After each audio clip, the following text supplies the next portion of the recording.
palace made a huge mistake in the early days of Meghan Markle's introduction to the firm, a royal commentator has claimed. Meghan Markle was thrown into the spotlight when her relationship with Prince Harry became public. Her journey to the royal family was watched and analysed by people all over the world. This not only had an effect on the Duchess, but also her family back in the US. Meghan is the only daughter of Doria Ragland, a former social worker and yoga instructor, and Thomas Markle, a former television lighting director. The couple were married in 1979 but divorced when Meghan was a young girl. Meghan and Thomas' relationship is said to have started to deteriorate in the lead-up to the royal wedding. Thomas admitted to posing for staged photos and working with the media ahead of the Sussexes' big day. Having suffered a heart attack, Thomas was unable to attend Meghan's wedding. In a statement at the time, the Duchess said, "Sadly my father will not be attending the wedding. I have always cared for my father and hope he can be given the space he needs to focus on his health." As Meghan began her new life as a royal, Thomas felt like he was no longer part of it.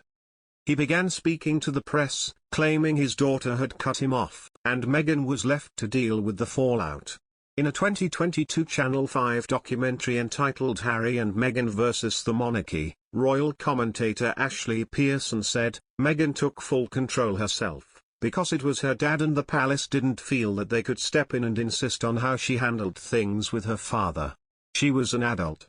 She had her own ideas and she was going to do it her way. If that's the case, it was a gross miscalculation and a huge mistake." In December 2018, Thomas put forward his side of things in a Good Morning Britain, GMB, interview. He told hosts Piers Morgan and Susanna Reid that he was very disappointed by the ongoing rift with his daughter.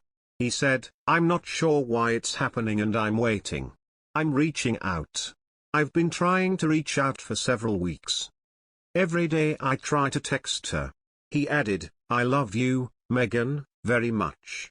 You're my daughter and I'd really like to hear from you. Whatever differences or problems we had, we should be able to work them out. We're family."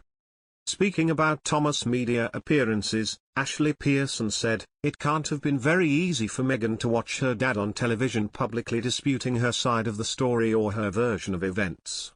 It is understood that Meghan and her father have not spoken since 2018. Thomas has continued to give interviews in which he speaks publicly about the fallout. In October last year, while appearing on GMB, Thomas said, "I've made it quite clear that until I hear from her, till she does speak to me, that I'll continue to do this, and eventually sooner or later she should start talking to me." Last week, it emerged that Samantha Markle, Meghan's half-sister, is attempting to sue the Duchess over her bombshell interview with Oprah Winfrey. In her lawsuit, Samantha claimed that Meghan falsely and maliciously stated that, 1. She was an only child. 2. She last saw the plaintiff at least 19 years ago and before that, 10 years before that, and 3. Plaintiff, Samantha, only changed her surname to Markle in her early 50s when Meghan started dating Prince Harry. Meghan Markle's credibility is on the line following the news that her half-sister, Samantha, is suing her for defamation. Ingram has warned that the Duchess legal team should still take the lawsuit seriously, if they want to protect their A-list client's reputation. Make no mistake, Meghan Markle's credibility is on the line, and if she is required to be deposed under oath, it is conceivable that anything can be asked, but equally plausible that some topics that are not in the scope of the lawsuit would not be permitted as material to this lawsuit, such as topics pertaining to the royal family.